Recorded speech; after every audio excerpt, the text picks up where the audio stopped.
Hello everyone, good afternoon সবাইকে। তো আজকে এনেছিল ছোটো মাছ আর চিংড়ি মাছ। তো ছোটো মাছ এদিকে ফ্রাই করতে বসিয়ে দিয়েছি, আর এদিকে আমি চিংড়ি মাছের মশলাটাও সাঁতলিয়ে ঝোল দিয়ে দিয়েছি।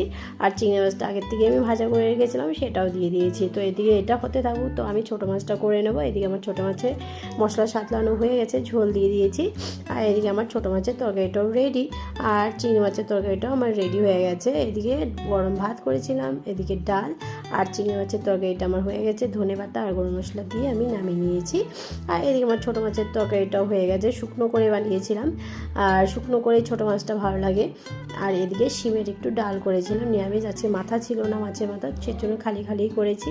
আর এদিকে আমি মশলাটা ভালো করে সাঁতলিয়ে তারপরে আমি শিমের বিচিটা দিয়ে দিয়েছি।